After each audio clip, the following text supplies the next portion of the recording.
Bab 566 mengetuk gunung untuk mengintimidasi harimau.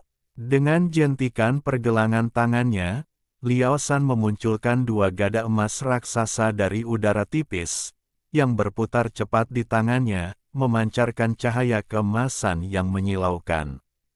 Melihat ini, Simu mengayunkan gada ruyinya beberapa kali dengan satu tangan, mengarahkan ujungnya secara diagonal ke depan, mengambil posisi bertarung. Hah! Liao Shan meraung, tiba-tiba melangkah maju. Ia mengayunkan kedua gada emas itu, yang ditumpuk satu di atas yang lain, di depannya, melepaskan dua bayangan palu emas raksasa, masing-masing sebesar paviliun, melesat ke arah Simu. Simu tidak menghindar maupun menangkis, melainkan melompat ke udara, menukik lurus ke bawah untuk menghadapi mereka secara langsung. Ia mengayunkan tongkat panjangnya, menghantamkannya langsung ke dua bayangan palu emas itu. Sebuah bayangan hitam raksasa, yang mengikuti di belakang gada ruyi, menghantam dengan kekuatan seperti gunung yang runtuh, bertabrakan hebat dengan dua sinar emas, serangan yang dahsyat. Dengan raungan yang memekakkan telinga, lingkaran cahaya emas dan hitam beriak di udara sebelum menghilang, tampak seimbang. Melihat ini, kekosongan di belakang Simu terdistorsi, dan sebuah patung Dharma kera merah muncul, mengeluarkan raungan yang menggelegar. Tongkat api raksasa di tangannya tiba-tiba bergetar, menghantam kepala pria kekar itu. Wosh! Tongkat api itu bergetar berulang kali di udara, melepaskan serangkaian bayangan tongkat merah yang menyatu menjadi lautan api yang mengalir turun dari langit. Klang! Dua palu emas di tangan Liao Shan tiba-tiba beradu, menghasilkan dentang logam. Suara udara yang terkoyak meletus dari segala arah.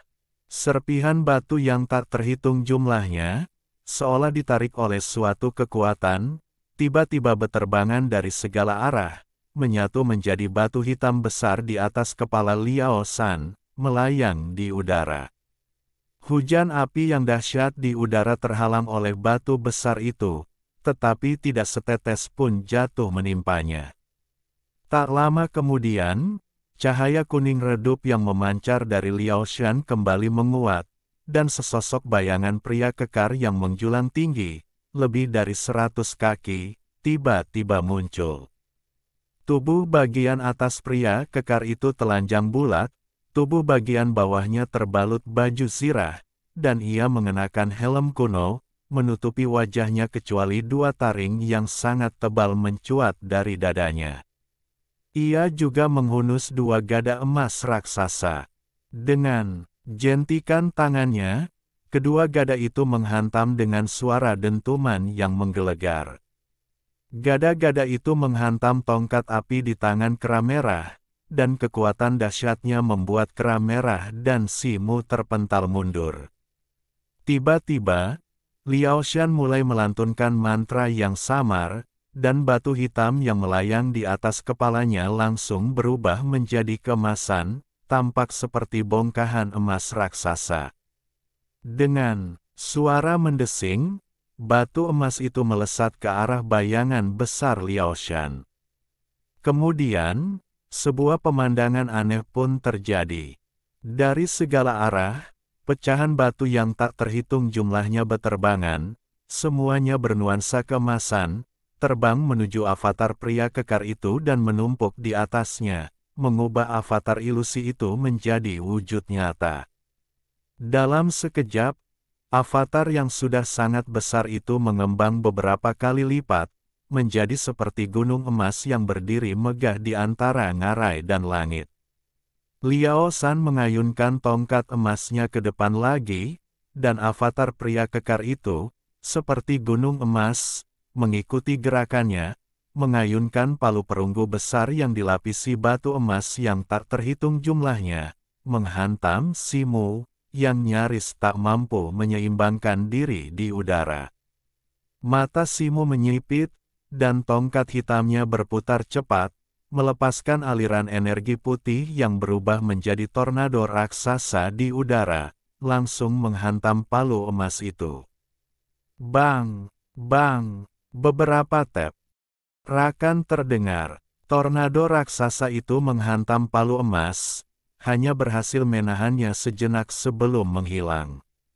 Tangan Simo bergerak cepat, tongkat hitamnya berputar ke kiri dan ke kanan, sementara tongkat api raksasa di tangan Citra Dharmakara merah tua di belakangnya bergerak serempak, berputar cepat.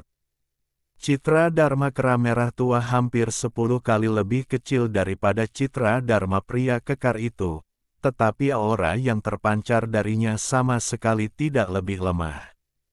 Dalam waktu singkat, dari gugusan energi merah tua, geraman rendah harimau bergema. Harimau dan badak keluar dari kandangnya. Tongkat Simo tiba-tiba menyerang, dan gugusan energi merah tua melonjak keluar, berubah menjadi puluhan harimau dan badak ganas, meraung saat mereka menyerbu ke arah palu emas. Boom! Boom! Puluhan benturan keras terdengar, dan api berkobar terang. Saat harimau dan badak merah tua lenyap satu demi satu, palu emas raksasa itu akhirnya terdorong mundur. Kilatan cahaya muncul di tangan Liao San saat ia menyarungkan dua gada emas, tubuhnya terkapar di tanah seperti binatang buas. Di belakangnya, sosok ilusi pria kekar itu terkapar di tanah, dua taringnya yang panjangnya beberapa meter mencuat, tubuhnya diselimuti batu emas, membuatnya tampak seperti binatang buas berbalut baju besi emas. Binatang buas itu meraung, cahaya keemasannya tiba-tiba semakin kuat, memancarkan gelombang energi spiritual yang hampir terlihat yang mengguncang udara di sekitarnya, menyerbu ke arah Simo dengan kekuatan penciptaan. Seketika, seluruh dasar ngarai bergetar dan bergemuruh. Teknik Hunyuan Jinsi milik kakak senior Liao Shan telah mencapai puncaknya. Simo celaka. Tak jauh dari situ, Lu Qing berseru penuh semangat. Boom! Saat itu, kilatan petir putih menyilaukan menyambar di langit, dan ketiga penonton langsung mendongak. Simo berdiri dengan gagah di langit, gada besi ruyinya berputar liar di udara, meninggalkan serangkaian bayangan yang menyilaukan, sementara aliran energi putih yang tak terhitung jumlahnya berkumpul di sekelilingnya. Di belakangnya, Citra Dharmakara merah tua mengikutinya, mengayunkan gada api raksasanya di udara. Seketika, separuh langit diterangi bayangan gada merah tua, dan beberapa sambaran petir kecil meledak berturut-turut. Bayangan gada merah tua menyatu dengan energi putih, segera membentuk tornado merah tua raksasa yang mencapai langit dan menghantam bumi. Simo, dikelilingi api, berdiri di dalam tornado merah tua bagaikan dewa iblis kuno, dengan liar mengayunkan gada besi ruyinya, mengaduk energi kacau langit dan bumi. Awan di langit bergejolak, dan batu-batu besar di tanah bergetar. Tiba-tiba, Simo mengarahkan gadanya ke langit, dan tornado merah tua itu tiba-tiba menghilang, menyapu ke segala arah. Langit dan bumi tanpa batas. Tiba-tiba, awan yang bergejolak itu terbelah, dan sambaran petir putih tebal yang tak terhitung jumlahnya menyambar, menyebabkan bumi yang sudah hancur bergetar sekali lagi, dari mana api hitam yang tak terhitung jumlahnya menyembur keluar. Seluruh dunia bergetar hebat. Lu Qing dan pemuda bermarga Zong tercengang melihat pemandangan ini, bahkan mata Su Yuan pun terbelalak. Boom! Ratusan sambaran petir putih jatuh dari langit, mendarat di sebidang tanah yang dilalap api hitam, saling melilit dan menarik, membentuk dunia yang tertutup petir dan hangus terbakar. Melihat pemandangan ini, yang hampir seperti api penyucian, raksasa emas itu tampak sama sekali tidak gentar, menerjangnya dengan cepat. Au! Raungan memilukan terdengar, dan asap putih mengepul dari hutan yang dipenuhi petir. Ratusan demi ratusan pecahan batu pecah dan melesat ke segala arah. Petir surgawi terus menghujani, dan api bumi terus membumbung. Banyak bagian tubuh raksasa emas itu telah terkelupas dari batu, memperlihatkan bayangan samar kekuningan, tampak agak lapuk, tetapi akhirnya berhasil menembu. Sinya, ekspresi Simu sedikit berubah, dan citra Dharma Kera merah tua miliknya bergerak sesuai gerakan. Gada raksasa api merah tua terayun dengan ganas, menghantam kepala raksasa emas itu. Bang! Sebuah benturan keras terdengar, dan tubuh Simu terlempar mundur seperti layang-layang yang talinya putus. Darah menyembur dari mulutnya meninggalkan jejak panjang di udara. Tubuhnya terlempar hampir 100 kaki, menghantam tebing di samping air terjun roh. Boom! Raungan memekakkan telinga kembali menggema saat tebing yang dihantam Simu runtuh, menguburnya di bawah tumpukan puing. Binatang emas itu, yang tampak kelelahan, jatuh ke tanah. Lu King, melihat ini, menunjukkan ekspresi gembira. Namun, Su Yuan tetap sedikit terkejut. Tatapannya tertuju pada tumpukan puing yang mengubur Simu. Tepat saat itu, sebuah gerakan tiba-tiba muncul dari reruntuhan. Dengan suara keras, batu-batu berjatuhan, dan sesosok merah tua melayang ke langit. Itu adalah Simu, pakaiannya agak robek, dengan sedikit semburat merah tua di sudut mulutnya. Ia bergerak cepat, tubuhnya berputar cepat, tongkat ruyinya berputar-putar dengan bayangan yang tak terhitung jumlahnya, menciptakan labirin bayangan. Cahaya hitam dan putih menyelimuti tubuhnya, membuatnya tampak seterang matahari hitam dan putih. Teknik tongkat pembunuh abadi. Sebuah bayangan tongkat hitam dan putih raksasa muncul di udara, menghantam binatang emas yang terkulai itu. Diselimuti cahaya hitam putih, binatang emas itu meraung, tubuhnya yang bagaikan gunung tanpa sadar terangkat ke udara. Seketika, ia merasakan sesak di sekelilingnya, sebuah kekuatan spasial raksasa menekan dari segala arah. Cahaya hitam putih itu menekannya dari atas, menggerusnya maju mundur bagai batu kilangan. Serangkaian suara gemeretak gigi bergema di udara saat bongkahan batu terlepas dari binatang emas itu dan hancur menjadi debu. Au! Beberapa saat kemudian, lolongan memilukan bergema di udara saat pecahan-pecahan batu yang tak terhitung jumlahnya hancur menjadi debu. Sosok Liao Shan jatuh dari udara seperti karung compang camping, penuh luka, dan tak sadarkan diri. Simu menyeka darah dari sudut mulutnya dan melayang turun dari udara, mendarat di depan Su Yuan. Wajahnya pucat, jelas menunjukkan bahwa energi internalnya telah terkuras. Su Yuan melirik Simu dengan ekspresi rumit, lalu menyerahkan 2 tablet Gyokcian kepadanya, berkata penuh arti. Keahlian adik muda si lumayan. Kalau tidak salah, yang kau gunakan sepertinya 18 tongkat surgawi, tapi agak berbeda. Adik senior Su memiliki wawasan yang tajam. Aku hanya sedikit memodifikasi teknik tongkat ini, memadukannya dengan metode kultivasiku sendiri, kata Simu. Begitu, Su Yuan mengangguk pelan.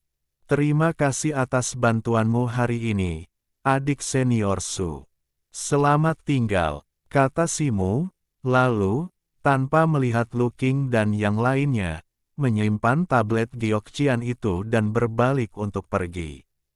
Sejujurnya, ia tidak bermaksud terlalu mencolok saat tiba di lantai 2, tetapi karena seseorang telah mengantarkan air terjun roh ke depan pintunya, ia tentu saja tidak bisa menolak.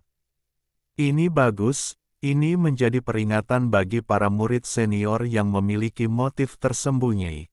Jika tidak, kultivasi dan pengasingan diri mereka di masa depan akan sangat terganggu. Bab 567 Ginseng Hitam Pria dan Wanita. Tak lama kemudian, kabar Simu yang berhasil mengalahkan 3 murid berusia 1000 tahun sendirian menyebar ke seluruh tanah suci tingkat kedua. Persaingan antar murid berusia 1000 tahun memang biasa, sehingga insiden ini tidak menimbulkan kegemparan besar, tetapi cukup menarik perhatian. Lagi pula, jarang sekali seseorang dengan kultivasi kurang dari 100 tahun dapat dengan mudah mengalahkan murid berusia 1000 tahun. Simu tentu saja tidak terlalu mempermasalahkan hal ini. Setelah kembali ke guanya, ia segera memanggil Qi Feng dan menugaskan 3 air terjun spiritual yang baru diperoleh. Qi Feng, lega, berseri-seri, dan dengan senang hati menerima tugas itu. 2 hari kemudian, Simu duduk di meja bundar di ruang utama, mengamati peta tanah suci tingkat kedua. Setelah beberapa saat, ia memejamkan mata, dengan hati-hati mengingat semua informasi yang diperolehnya dari tongkat pengubah langit mengenai lokasi harta karun leluhur kera putih. Sesaat kemudian, ia membuka matanya, jarinya menelusuri dan membandingkan peta, akhirnya berhenti di ujung kanan, tepi paling timur area peringkat Suan. Lokasinya agak terpencil, di luar jangkauan deteksi, sebuah area kosong. Simu menatapnya sejenak, pikirannya dipenuhi keraguan. Menurut catatan di peta, tempat itu berbeda dari area kosong biasa, sepertinya pernah dijelajahi sebelumnya. Sebuah air terjun spiritual yang agak besar, meliputi area yang luas, yang seharusnya menjadi tanah spiritual yang luar biasa. Namun, entah kenapa, tempat itu tampak kosong untuk waktu yang lama, tidak dihuni oleh murid manapun. Seperti kata pepatah, pasti ada sesuatu yang tidak biasa. Setelah merenung sejenak, Simu menyimpan petanya, meninggalkan rumah besar, dan berubah menjadi seberkas cahaya merah tua, bergegas menuju menara Xuanling. Sesaat kemudian, sosoknya muncul di jalan utama Tongliufang. Tongliufang adalah tempat yang ramai dengan beragam arus orang, berbagai jenis informasi beredar di antara mereka, dan beberapa orang bahkan mencari nafkah dengan menjual informasi. Simu tidak memiliki koneksi di lantai 2, jadi ia datang ke sini dengan harapan mencoba peruntungan dan mendapatkan informasi tentang air terjun roh secara tidak langsung.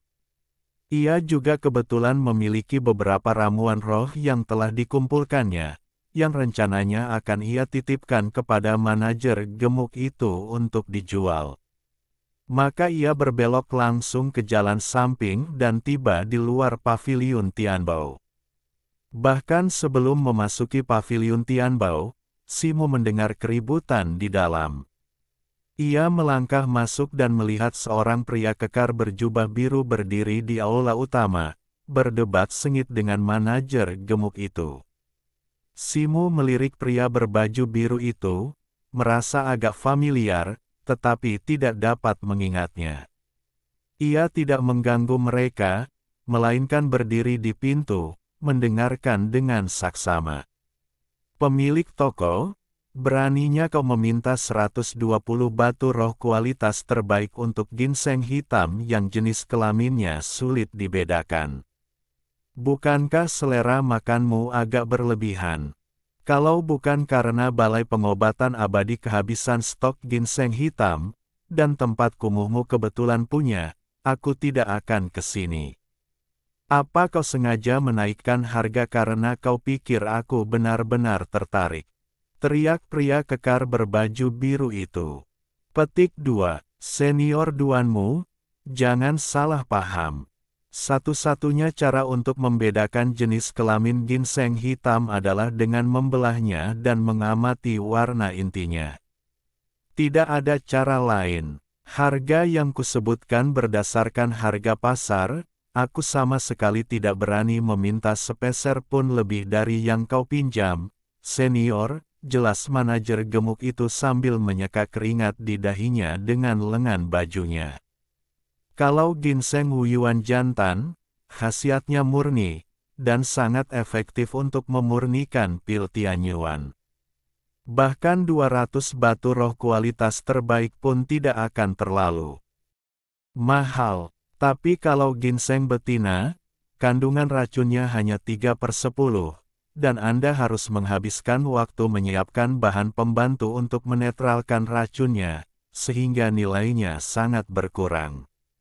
Bahkan 50 batu roh kualitas terbaik pun tidak akan cukup bagi saya, kata pria kekar berbaju biru. Petik 2. Apa yang Anda katakan memang benar, senior. Namun, menurut harga pasar, 120 batu roh kualitas terbaik untuk yang belum dipotong saja sudah sangat wajar, lanjut manajer gemuk itu. Mendengar ini, Simu pada dasarnya mengerti. Pria kekar berbaju biru ingin membeli ginseng Wuyuan tetapi tidak setuju dengan harganya, sementara manajer gemuk itu bersikeras menjualnya dengan harga pasar, sehingga kedua belah pihak menemui jalan buntu. Setelah berpikir sejenak, Simu melangkah maju dan menyela pembicaraan mereka. Manajer, sudah lama, kata Simu sambil tersenyum. Rekan Taois Si, manajer gemuk itu jelas terkejut, lalu berkata, Simu. Ia segera berbalik dan mendapati bahwa orang yang memanggilnya adalah pria kekar berbaju biru yang tampak familiar. Apakah kau mengenalku? Tanya Simu. Haha, aku tentu saja mengenali Simu, yang telah melewati jalan iblis ilusi dan menjadi murid 1000 tahun dalam 1000 tahun. Ngomong-ngomong, jika bukan karena penampilanmu yang luar biasa dalam ujian agung 10 tahun, permainan taruhanku pasti jauh lebih membosankan. Pria kekar berbaju biru itu tertawa terbahak-bahak. Petik 2. Kau menyanjungku. Kau pasti yang mengatur permainan taruhan saat itu, kakak senior Duanmu Guang. Tanya Simu. Benar. Aku tidak menyangka kau juga mengenalku. Duanmu Guang mengangguk. Aku sudah lama mengagumi namamu. Saat aku masuk tadi, aku melihat kakak senior dan penjaga toko berdebat tentang sepotong ginseng Wuyuan. Aku sedang memikirkan solusi yang akan memuaskan kedua belah pihak. Apakah kakak senior bersedia mendengarkan? Hati Simu tergerak, dan ia bertanya, "Oh, adik muda, tolong beritahu aku." Duanmu Guang mengangkat alis dan berkata. Penjaga toko yang gemuk itu menatap Simu dengan ragu setelah mendengar ini. Kebetulan adik muda juga membutuhkan bantuan kakak senior untuk sesuatu. Karena kakak senior seorang penjudi, adik muda akan menggunakan apa yang kau butuhkan sebagai taruhan, dan kita akan bertaruh, bagaimana? Tanya Simu, matanya melirik ke sekeliling. Taruhan, bagaimana? Duanmu Guang langsung tertarik setelah mendengar tentang taruhan dan segera bertanya. Karena kakak senior menduga ginseng Wuyuan ini betina, maka aku akan berasumsi dia jantan. Kita gunakan itu sebagai taruhan, kita akan membelahnya dan melihatnya. Jika tebakan kakak senior benar, ginseng Wuyuan akan dijual kepada kakak senior seharga 50 batu roh kelas atas, dan kakak muda akan membayar selisihnya. Jika kakak muda cukup beruntung untuk menang, maka kakak senior akan menjawab pertanyaan untuk kakak muda, dan ginseng Wuyuan akan dijual kepada kakak senior seharga 100 batu roh kelas atas, dan kakak muda juga akan membayar selisihnya. Bagaimana menurutmu, kakak senior Duanmu? Tanya Simu. Jawab saja satu pertanyaan. Pertanyaan apa?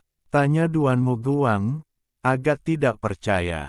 Ya, kakak senior, jangan khawatir. Ini hanya tentang air terjun spiritual kosong di dalam tanah spiritual. Jika kau tahu sesuatu, tolong beritahu aku. Jika tidak, setidaknya tanyakanlah padaku, kata Simu. Kupikir ini masalah serius. Soal pengumpulan informasi, hanya sedikit murid di antara murid 1000 tahun yang bisa menandingiku. Aku berani bertaruh, jadi tolong jadikan penjaga toko sebagai saksi, kata Duan Muguang, raut wajahnya melembut sambil menepuk dadanya. Penjaga toko yang gemuk itu ragu sejenak sebelum melirik Simu, hanya untuk melihat senyum percaya dirinya. Baiklah, kalau begitu aku yang akan menjadi saksi, kata penjaga toko yang gemuk itu segera. Setelah berbicara, penjaga toko yang gemuk itu membawa kedua pria itu ke aula dal. Sesaat kemudian, pelayan yang gemuk itu mengeluarkan sebuah kotak persegi, berukuran sekitar setengah kaki, yang disegel dengan kristal ungu. Di dalamnya terdapat ginseng ungu kehitaman dengan akar utuh dan tekstur yang jernih. Penjaga toko yang gemuk itu perlahan membuka tutupnya, dan aroma obat yang aneh langsung memenuhi aula dalam. Begitu mencium aromanya, wajah Duan Muguang langsung berseri-seri. Penjaga toko yang bertubuh gempal itu mengeluarkan pisau giok putih tipis dari cincin penyimpanannya dan dengan hati-hati membuat sayatan kecil di bagian atas ginseng hitam tersebut. Kemudian, ia menariknya perlahan ke bawah, menciptakan lubang pada ginseng dan memperlihatkan intinya. Begitu intinya terlihat, Duan Muguang segera mencondongkan tubuh lebih dekat, mengerutkan kening sambil mengintip ke dalam. Namun, Simu berdiri di samping, sama sekali tidak menunjukkan minat. Ungu, itu ginseng jantan. Adik muda Si, kau menang, kata Duan Muguang, nadanya tanpa rasa tidak senang. Taruhan ini, menang atau kalah, adalah kemenangan mutlak baginya, jadi meskipun kalah, ia akan tetap senang. Terima kasih atas bantuannya, kata Simu. Bicaralah, adik muda Si, ada apa? Tanya Duan Muguang. Hehe, begini, adik muda mengincar air terjun spiritual di area deteksi. Dia tidak melihat ada binatang iblis kuat yang menghuninya, namun tempat itu kosong dan belum ada yang memilikinya. Dia tertarik untuk memilikinya sendiri, tetapi dia khawatir tentang risiko atau tabu yang tidak diketahui terkait dengannya, jadi dia ingin meminta konfirmasi dari kakak senior, kata Simu sambil tersenyum. Air terjun spiritual, yang mana yang kau maksud? Tanya Duan Muguang. Simu tidak menjawab, langsung mengeluarkan peta lapis kedua dan menunjukkan air terjun spiritual itu kepadanya. Oh, kukira adik muda sedang membicarakan lokasi Feng Shui yang menguntungkan, tetapi ternyata tempat terpencil ini. Aku sebenarnya tahu sedikit tentang ini, kata Duan Muguang acuh saat melihatnya. Petik 2. Apa ada yang salah dengan air terjun spiritual ini? Tanya Simu. Ceritanya panjang. Konon, 1000 tahun yang lalu, seorang murid menjelajahi area air terjun roh itu, mencoba menguasainya. Namun, seekor binatang iblis yang kuat berkeliaran di sana. Binatang ini tidak hanya sangat cerdas, tetapi juga sangat mahir menyembunyikan keberadaannya. Setelah beberapa kali pertemuan, mereka tidak dapat membunuhnya sepenuhnya, paling banter mengusirnya, tetapi ia tetap bercokol di dekatnya, enggan pergi. Kemudian, seorang murid dengan paksa mengambil alih area itu, tetapi para pelayan yang dikirim untuk mengelolanya sering diserang, dan ramuan roh apapun yang mereka tanam dicuri. Mantra sihir biasa tidak berguna melawannya, dan menghabiskan banyak uang untuk membeli yang baru sama sekali tidak sepadan. Jadi, setelah beberapa kali berganti kepemilikan, tidak ada kemajuan, dan seiring waktu, air terjun roh itu perlahan-lahan runtuh, Duan Muguang menjelaskan dengan acuh tak acuh.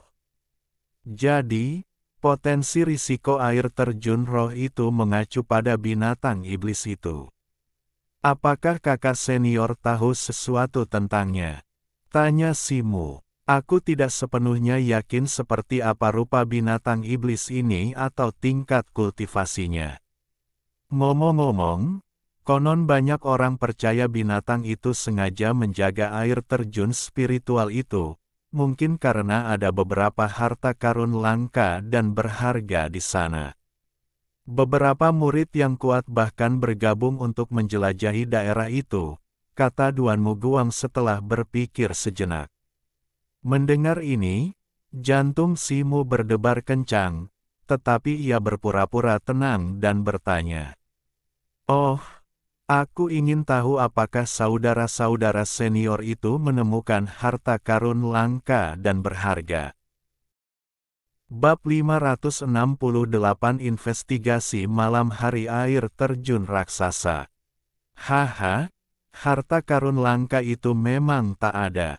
Orang-orang itu mengacak-acak daerah itu, bahkan mencari berhari-hari jauh ke dalam kolam di bawah air terjun spiritual itu, praktis membawa setiap batu ke darat, tetapi mereka tidak menemukan apapun.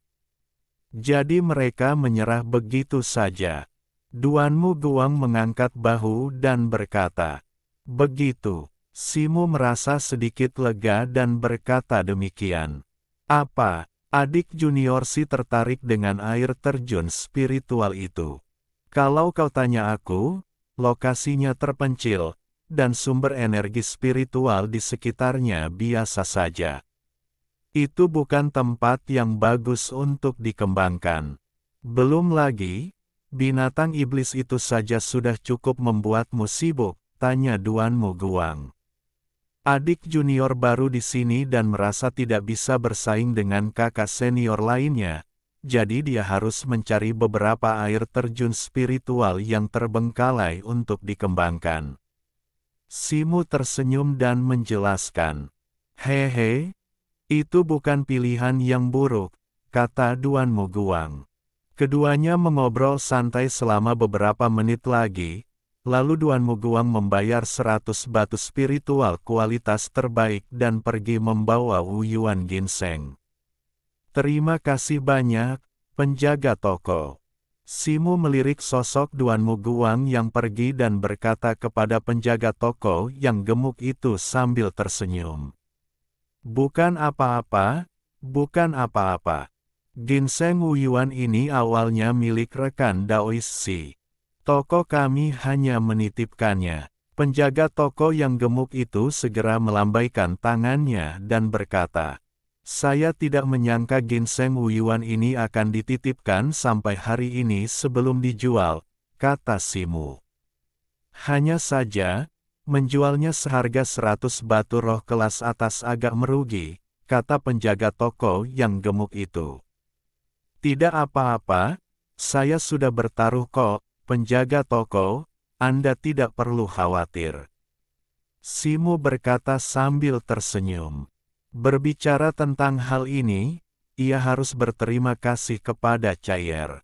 Ginseng Wu Yuan itu cukup istimewa, indera ketuhanan biasa tidak dapat menembusnya sama sekali.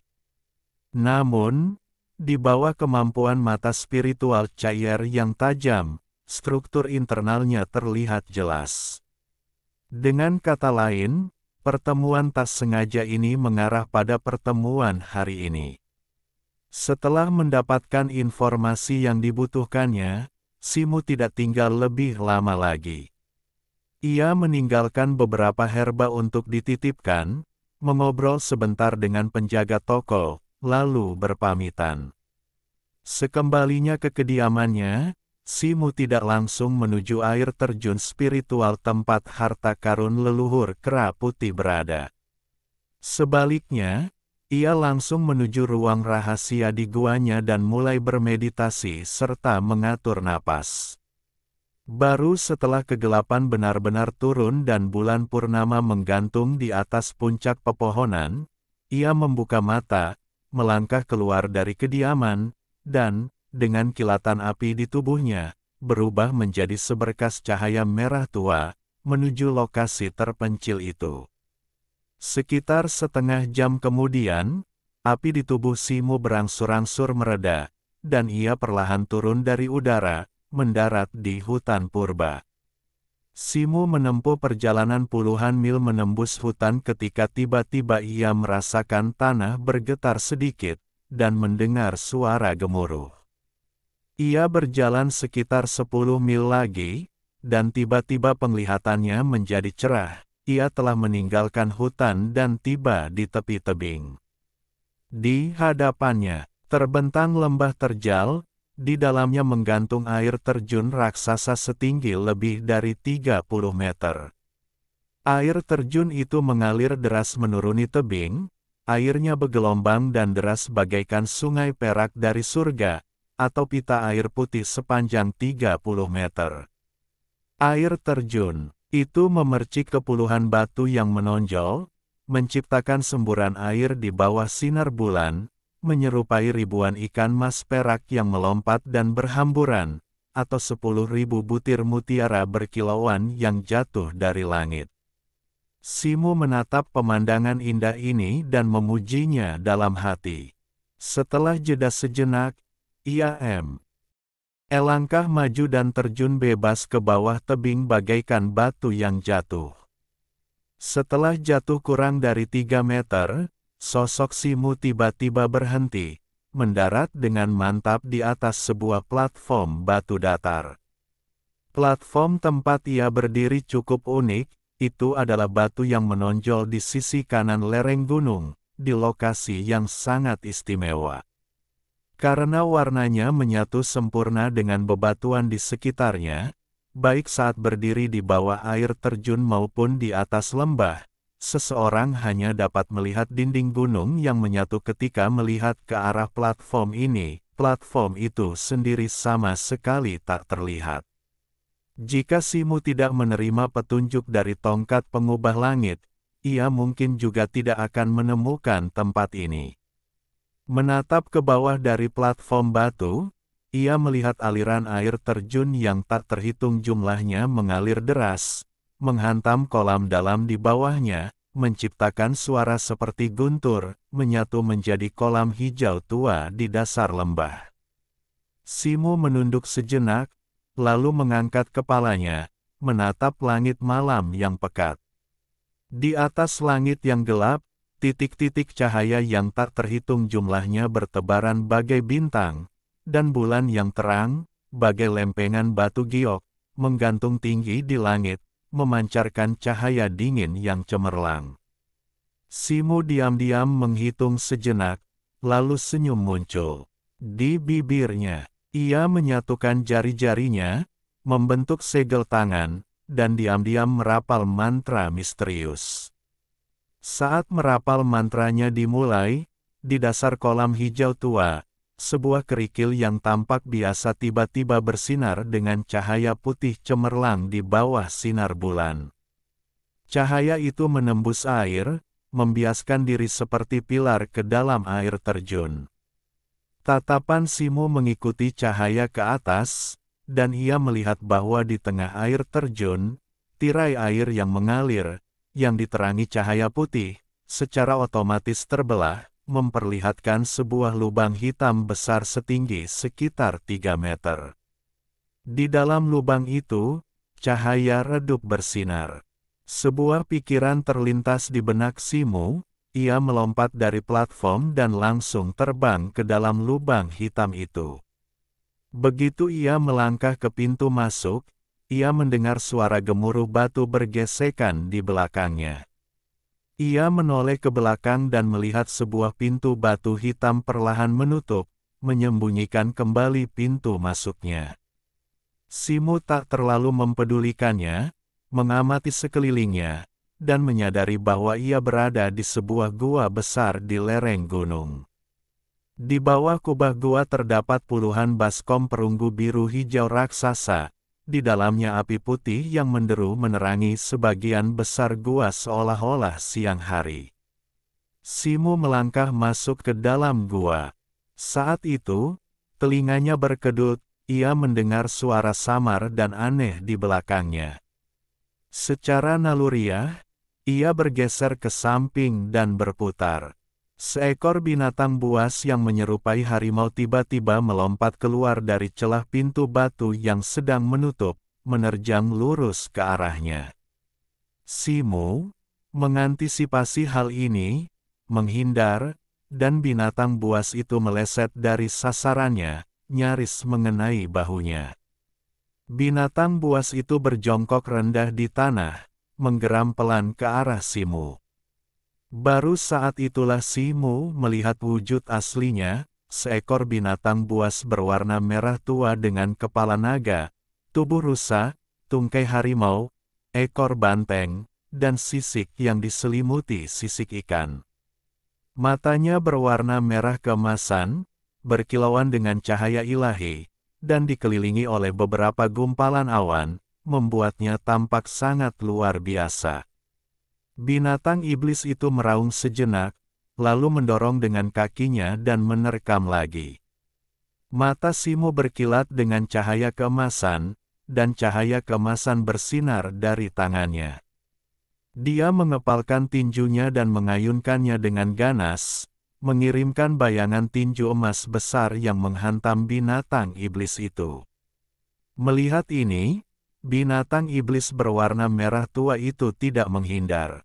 Cahaya ilahi berkelebat di matanya, dan dua sambaran petir merah keemasan melesat ke arah bayangan tinju keemasan. Ledakan memekakkan telinga Berge. Dua sambaran petir merah keemasan dan bayangan tinju emas menghilang bersamaan, dan suara ledakan bergema terus-menerus di dalam gua, membuat telinga Simu berdenging. Sisel. Saat itu, suara aneh lain datang dari belakang Simu, dan binatang iblis merah tua yang identik muncul di belakangnya, membuka mulutnya dan menyemburkan sambaran petir merah keemasan ke arahnya. Simu menggerakkan kakinya, mengambil dua langkah ke samping, lalu membuka mulutnya lagi. Gada besi Rui melesat keluar, memanjang, dan mendarat di telapak tangannya. Sebelum ia sempat berdiri tegak, ia mendengar suara siulan keras di telinganya. Binatang iblis merah tua yang sebelumnya tergeletak di tanah telah menerkam lagi. Simu mengayunkan tinjunya yang terkepal ke samping, dan cahaya gelap tiba-tiba bersinar terang di telapak tangannya. Gada Rui, yang tadinya setipis jarum, langsung berubah menjadi lebih dari 3 meter panjangnya, dan ia pun menyerang binatang iblis itu. Dengan bunyi gedebuk yang keras, monster merah tua itu terpental oleh pukulan Simu, menghantam dinding gua. Simu melangkah maju, hendak mengejar, ketika dua sambaran petir merah keemasan menyambarnya dari kedua sisi. Ia segera berhenti dan mundur, kedua sambaran petir itu menyambarnya secara bersamaan. Menengok ke sampingnya, Simu melihat dua monster merah tua lagi berdiri di kedua sisi. Termasuk yang telah ia lukai sebelumnya, kini ada 3 monster di dalam gua, dan semuanya memiliki kekuatan yang luar biasa. Saat itu, Simu menyadari bahwa monster yang telah ia jatuhkan juga telah berdiri. Selain kehilangan beberapa sisik di tempat ia terhantam, tampaknya ia tidak terluka parah. Auuu! Monster merah tua itu meraung, rahangnya yang menganga memancarkan cahaya merah, dan tiba-tiba menyemburkan kabut merah pucat. Melihat ini, tubuh Simu tiba-tiba berkobar api, menyelimuti seluruh tubuhnya, dan sisik keemasan segera muncul di kulitnya. Tepat saat sisiknya menutupinya, kabut merah pucat menyebar, menyelimuti seluruh tubuhnya. Simu segera merasakan suhu di sekitarnya sedikit turun, dan api merah di tubuhnya menjadi agak tidak stabil, gagal menyala saat bersentuhan dengan kabut seperti yang disaksikannya sebelumnya. Pada saat yang sama, 3 binatang iblis merah mengelilinginya, mata mereka berkobar dengan cahaya ilahi, kilat merah keemasan akan meletus. Simu tahu ada yang tidak beres dan bergerak untuk mundur. Namun, tepat pada saat itu, sebuah desis terdengar dari belakang, dan sambaran petir menyambar ke arah punggungnya, memaksanya kembali ke dalam kabut. Petir merah dari mata ketiga binatang iblis itu segera menyusul. Dengan wus, 4 sambaran petir menyambar kabut merah pucat hampir bersamaan. Kabut yang sebelumnya tenang dan menyebar langsung mendidih, melonjak hebat saat sambaran petir yang tak terhitung jumlahnya mengalir melaluinya, terus-menerus menyambar tubuh Simu. Ah! Simu merasakan mati rasa yang hebat di sekujur tubuhnya langsung menegang, dan ia tak mampu lagi memegang tongkat hitam itu, yang jatuh ke tanah dengan bunyi gedebuk. Yang mengejutkannya, ketika kilat emas dan merah itu meledak, ia tidak merasakan rasa sakit yang membakar di sekujur tubuhnya. Sebaliknya, selain mati rasa, ia merasakan sensasi dingin yang menusuk tulang. Bab 569 Menjaga Roh Iblis. Kabut merah pucat, berderak dengan kilatan listrik yang tak terhitung jumlahnya, bergejolak lalu lenyap dengan gemuruh, menampakkan sosok Simu yang ambruk lemah ke tanah. Di sekelilingnya, 4 binatang iblis merah tua yang hampir identik berdiri di belakangnya. Mata mereka berkilat seperti kilat, rahang mereka yang menganga mengeluarkan suara mendesis, seolah siap mencabik-cabik dan melahapnya kapan saja. Jantung Simu berdebar kencang. Binatang iblis merah tua pertama telah mengikutinya melalui celah di pintu batu, tetapi bagaimana dengan 3 lainnya? Kemudian, sesuatu muncul di benaknya, dan ia terkejut. Teknik klon. Keempat binatang iblis merah tua itu tidak hanya tampak identik, tetapi aura mereka juga persis sama, bahkan luka yang ditimbulkan oleh pukulan Simu pun identik. Pada titik ini, Simu tidak punya waktu untuk berpikir lebih jauh. Cahaya putih yang menyala tiba-tiba bersinar dari lengan kirinya, lalu menyebar, menutupi seluruh tubuhnya. Simu merasakan kehangatan menyebar ke seluruh tubuhnya, dan sensasi dingin dan mati rasa itu menghilang secara signifikan. Raung. Keempat binatang iblis merah tua itu meraung dan menerkam. Hah! Simu berlutut dengan satu kaki, berteriak pelan, dan tiba-tiba mengangkat tinju kirinya, lalu menghantamkannya ke tanah. Suara benturan memekakkan telinga bergema. Berpusat pada Simu, cincin-cincin cahaya putih menyala melesat ke atas dari tanah, seperti gelombang cahaya putih yang menyapu ke segala arah.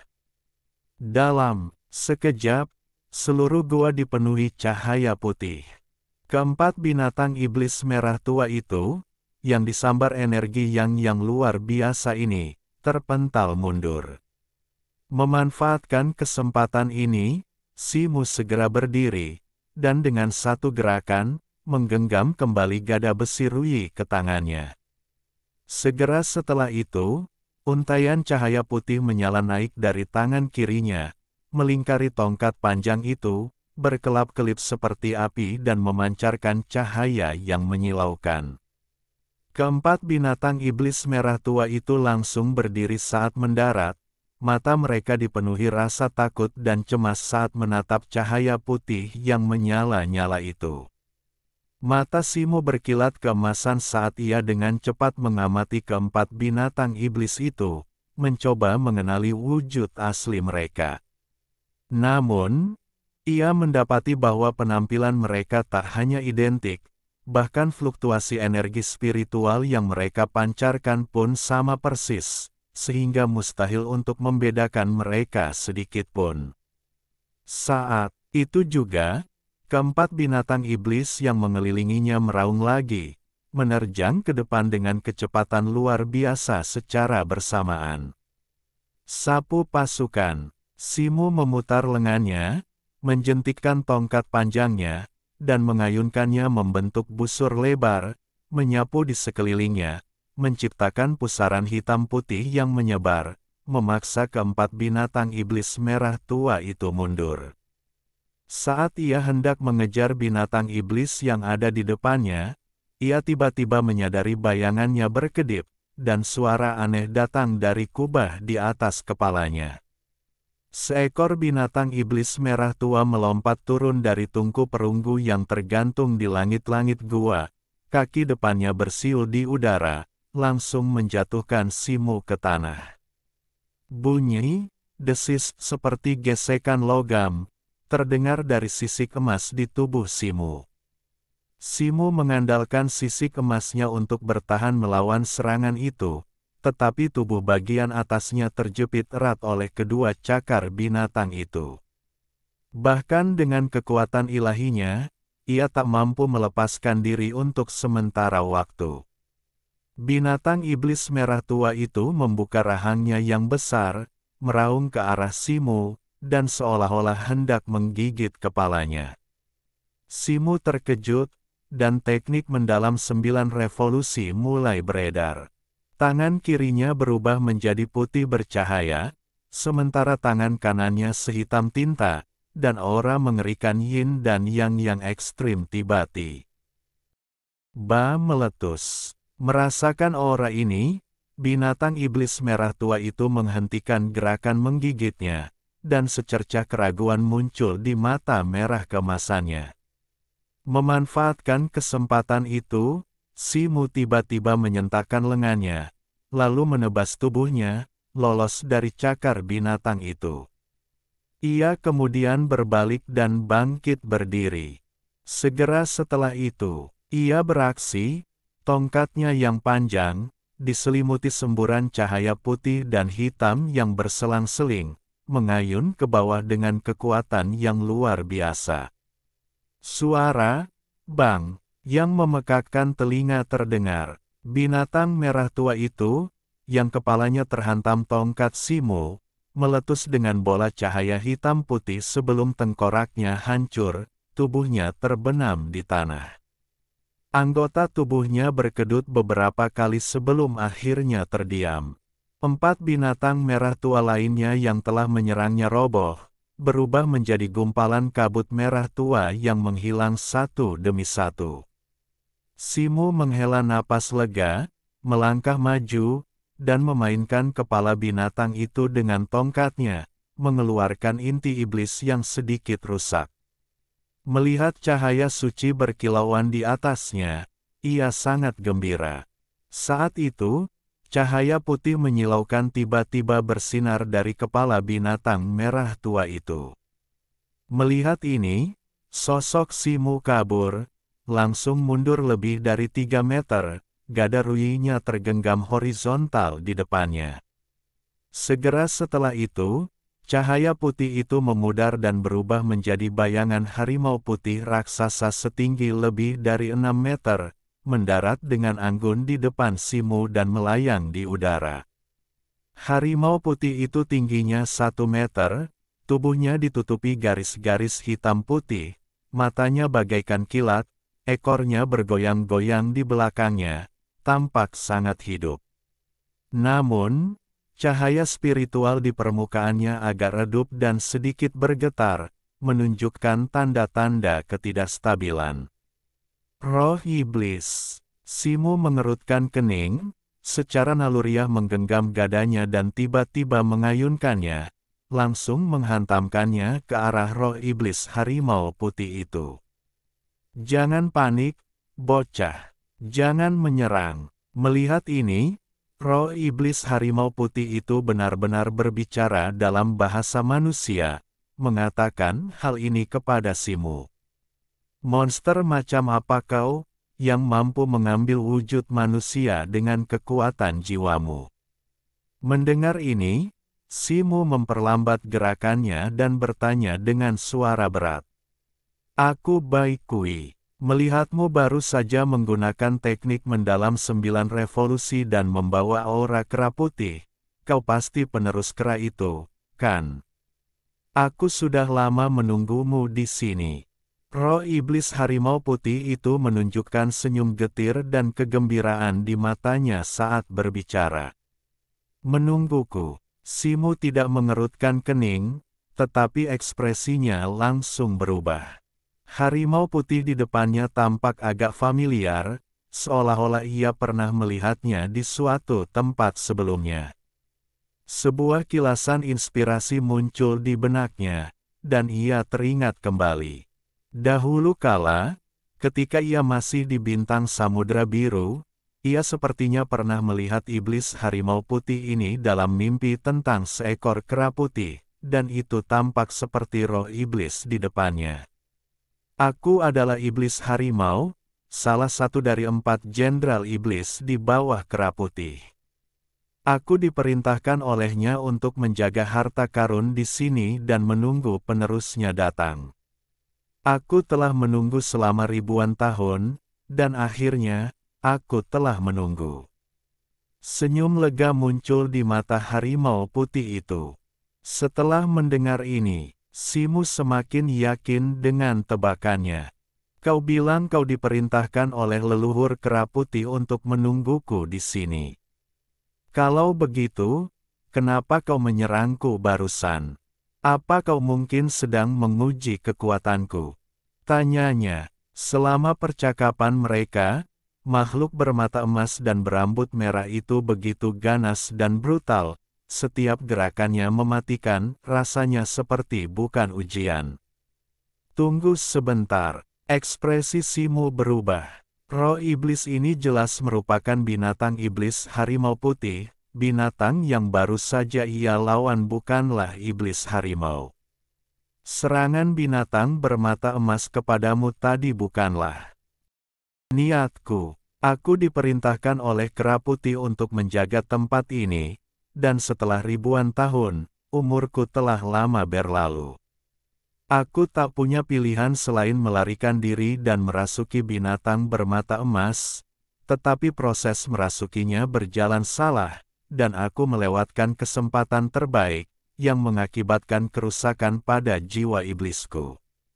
Aku hanya bisa hidup berdampingan dengan jiwa binatang bermata emas di dalam tubuhnya. Aku biasanya tidur, tetapi karena hasrat bawah sadarku adalah melindungi tempat ini, binatang bermata emas itu tetap tinggal di sini dan enggan pergi. Aku baru bisa terbangun setelah kau membunuh binatang bermata emas itu, kata roh harimau putih itu. Begitu, Simu memikirkannya dengan saksama, dan kata-kata harimau putih itu tampak sempurna, jadi dia yakin. Senior Bai Kui, aku Simu. Karena kau adalah iblis di bawah leluhur kera putih, kau pasti tahu banyak tentang leluhur kera putih. Aku punya banyak pertanyaan untukmu, tanyanya dengan agak mendesak. Jadi namamu Simu. Karena kau keturunan kera putih, silakan ajukan pertanyaan apapun yang kau punya. Aku akan menjawabnya sebaik mungkin, kata harimau putih. Siapa sebenarnya leluhur kera putih? Tanya Simu. Pertanyaan ini sudah lama ada di benaknya. Meskipun ia telah menerima warisan leluhur kera putih, pemahamannya tentang leluhur kera putih masih agak samar. Leluhur kera putih berasal dari bintang Tianyuan. Karena kau datang ke sini, kau seharusnya sudah tahu bahwa ia pernah memasuki tanah suci Qinglan dan menjadi murid leluhur suci Qinglan, salah satu muridnya yang paling terkenal. Kemudian, ia menguasai seni mendalam dan meninggalkan tanah suci karena suatu peristiwa, menjelajahi hamparan bintang yang tak berujung dan menaklukkan iblis yang tak terhitung jumlahnya, kata harimau putih dengan tatapan penuh kenangan. Raut terkejut terpancar di wajah Simu. Ini semua cerita lama, jangan dibahas lagi. Harimau putih menghela napas dan menggelengkan kepalanya. Karena leluhur kera putih telah menguasai seni mendalam, mengapa ia kemudian binasa? Leluhur kera putih pernah memerintahkanku untuk memusnahkan semua makhluk abadi di surga. Apa maksudnya? Mungkinkah makhluk abadi benar-benar ada di dunia ini? Tanya Simu. Petik 2. Yang abadi apa? Hanya orang-orang di istana surgawi yang membual. Harimau putih mencibir. Mengenai kematian kera putih, aku tidak tahu alasan spesifiknya, tetapi aku menduga itu terkait dengan istana surgawi. Saat harimau putih berbicara, cahaya di sekitarnya berkedip beberapa kali, sedikit meredup, dan getarannya semakin kuat. Istana surgawi. Tempat macam apa itu? Tanya Simu buru-buru. Kultivasimu masih lemah. Mengetahui hal-hal ini lebih banyak ruginya daripada manfaatnya. Kau hanya perlu fokus pada kultivasi untuk saat ini. Sedangkan untuk istana surgawi, kau akan tahu pada waktunya, kata harimau putih. Kemudian, tanpa menunggu Simu bertanya lagi, harimau putih berbalik dan berjalan menuju kedalaman gua. Waktuku hampir habis, jiwaku hampir lenyap. Cepat ikut aku akan membawamu ke tanah harta karun. Meskipun Simu masih memiliki banyak pertanyaan, ia menelan ludah setelah mendengar kata-kata harimau putih dan mengikutinya masuk. Sesaat kemudian, pria dan harimau itu tiba di kedalaman gua, di depan dinding giok yang tampak tak mencolok. Harta karunnya ada di sini. Aktifkan kekuatan teknik mendalam 9 revolusi, dan kau bisa masuk. Harimau putih itu berbalik dan menatap Simu, wujudnya semakin meredup, tampak semakin transparan dibandingkan sebelumnya. Mendengar ini, Simu berjalan mendekat, melirik dinding batu cian, dan melambaikan tangannya, melepaskan seberkas cahaya merah. Seketika, lapisan cahaya hitam dan putih muncul di dinding batu cian, mengembun menjadi perisai cahaya hitam dan putih, di atasnya muncul pola dan rune yang tak terhitung jumlahnya, seperti bintang di langit malam, yang terus bergeser. Tatapan mata Simu menajam, lalu dia sek. Era mengangkat kedua lengannya. 2 bola cahaya, satu berwarna hitam dan satu putih, memancar dari telapak tangan kiri dan kanannya, yang kemudian dia letakkan di depan perisai cahaya. Bab 570 Rambut Penyelamat Jiwa.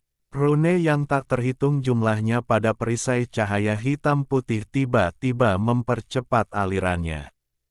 Ekspresi Simu berubah, dan kekuatan yin dan yang di dalam tubuhnya dengan cepat diserap ke dalam perisai cahaya, menyebabkan ketebalannya perlahan menipis.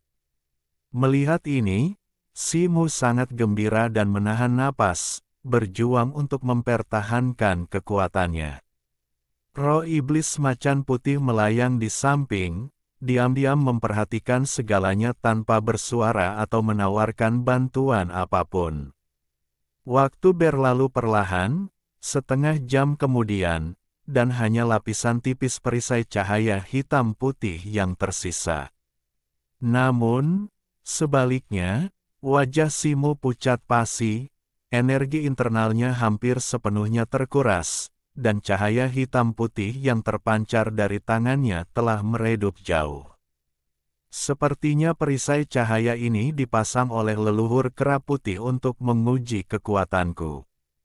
Simu melirik macan putih di sampingnya dan menggertakkan giginya untuk bertahan. Tepat ketika Simu hendak menyerah, dengan ledakan perisai cahaya hitam putih itu hancur dan menghilang, memperlihatkan lubang besar di tempat dinding batu biru sebelumnya berada. Ia merasa lega, energi internalnya terkuras, dan butuh beberapa saat untuk pulih.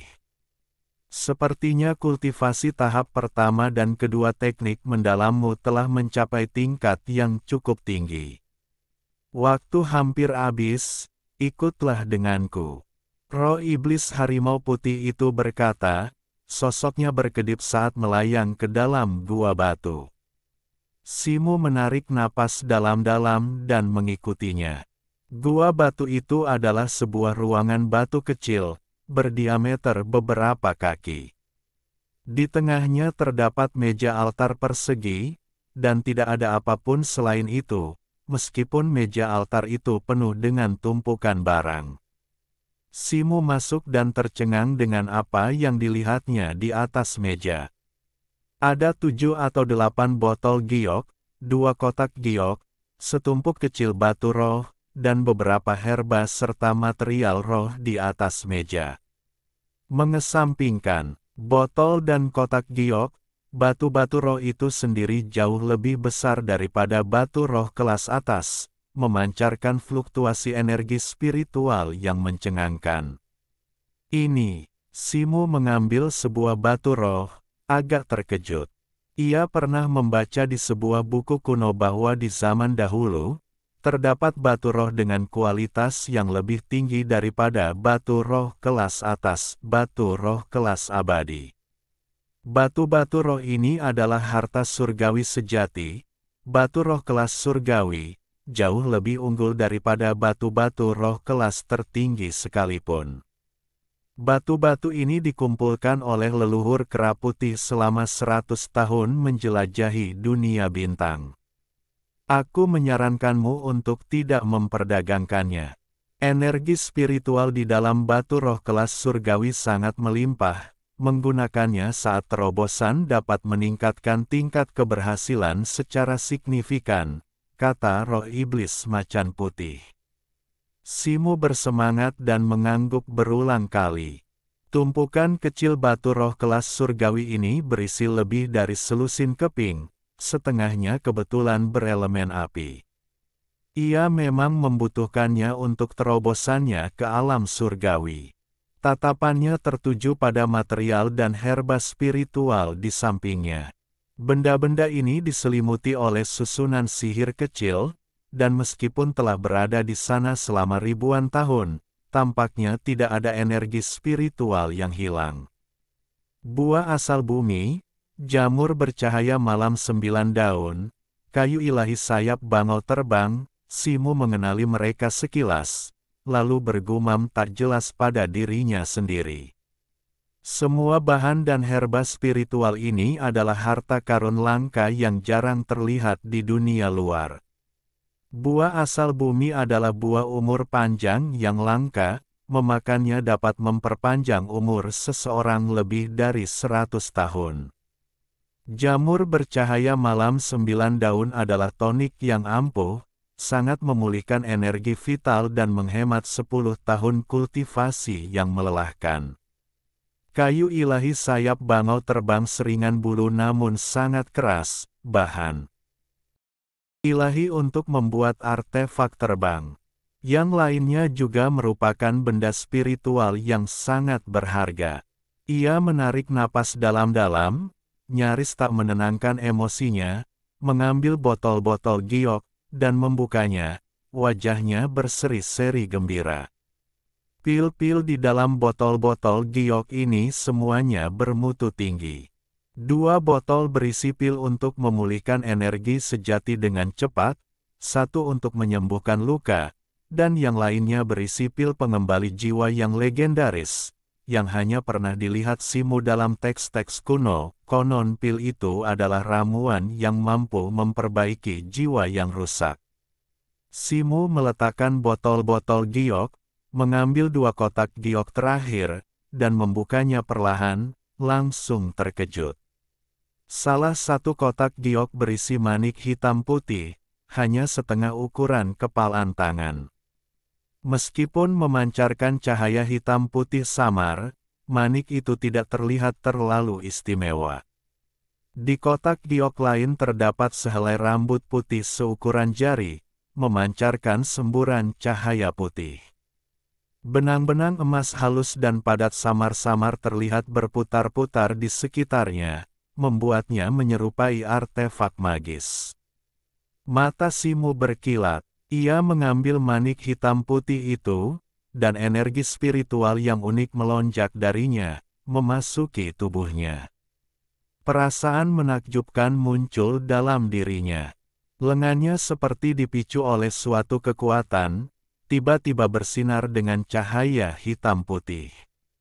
Gelombang energi yin dan yang mengalir menuju dantiannya. Di bawah bimbingan energi spiritual ini, energi yin dan yang awalnya tidak cocok menjadi sangat jinak, menunjukkan kecenderungan samar untuk menyatu. Ia sangat gembira. Senior Baikui, ini, tanya Simu, menatap roh iblis macan putih. Benar sekali, ini adalah manik Qi Yin Yang, harta karun yang dapat menyeimbangkan energi yin dan yang di dalam dirimu. Itu adalah harta karun yang dikumpulkan oleh kera putih dengan harta yin dan yang tak terhitung jumlahnya untuk disempurnakan, kata roh iblis harimau putih. Simu mengangguk berulang kali, gembira. Dengan harta karun ini, ia dapat menyeimbangkan energi yin dan yang di dalam tubuhnya dan mulai mengolah tahap ketiga dari teknik mendalam 9 revolusi. Lalu bagaimana dengan rambut ini? Tanya Simu, sambil melihat rambut putih di dalam kotak giok. Ini disebut rambut penyelamat jiwa. Rambut ini terbuat dari rambut dari titik Baihui di atas kepala, tempat kekuatan spiritual terkuat, ketika leluhur kera putih mencapai kesuksesan besar dalam teknik mendalamnya. Rambut ini mengandung sebagian kekuatan suci leluhur kera putih, yang memungkinkannya memanggil avatar surgawi beberapa kali, atau melepaskan seluruh kekuatannya sekaligus untuk memanggil avatar kera putih tingkat Sein. Namun, begitu avatar tingkat Sein dipanggil, seluruh kekuatan di dalamnya akan terkuras. Justru karena itulah, saat menggunakan kekuatan tingkat Sein, kau dapat memanggil gada pembalik langit di dalam tubuhmu sekali sebelumnya. Ingat, benda ini tidak boleh digunakan sembarangan kecuali dalam keadaan darurat hidup atau mati. Hati-hati, kata roh iblis harimau putih. Simu sangat gembira mendengar ini dan dengan hati-hati menyimpan rambut monyet itu. Ini adalah harta karun penyelamat jiwa untuk masa depan. Baiklah, waktuku hampir habis. Roh iblis harimau putih menatap Simu, senyum lembut tersungging di matanya. Tubuhnya yang sudah redup perlahan mulai menjadi transparan, dan bintik-bintik cahaya putih yang tak terhitung jumlahnya melayang keluar dari tubuhnya, menghilang ke dalam kehampaan.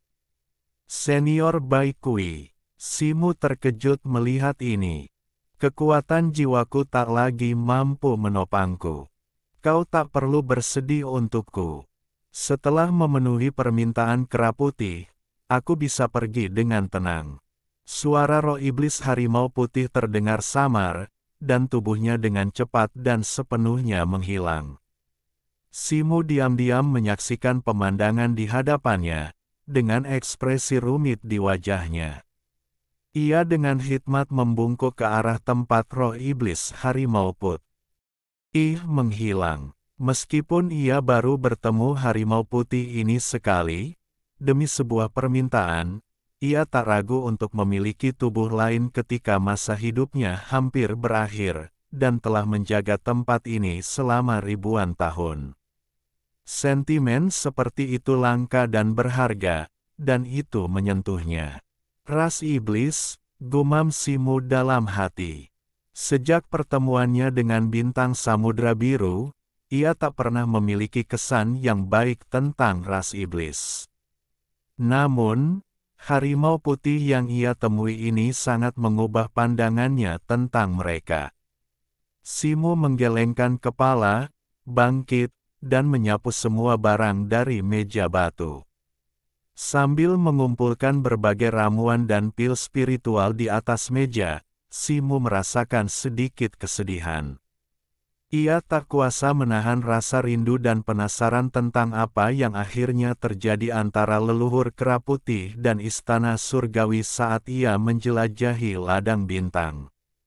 Setelah merenung sejenak, ia tersadar dan mengamati rambut putih kristal dan manik-manik setengah hitam setengah putih itu dengan saksama.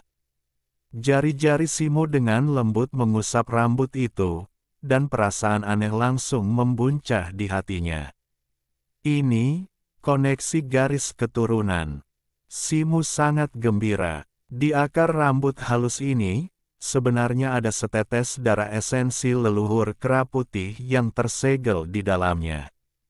Ia segera duduk bersila di tanah di samping meja persembahan, telapak tangan saling berhadapan, memegang rambut yang diselimuti rune di antara kedua tangannya.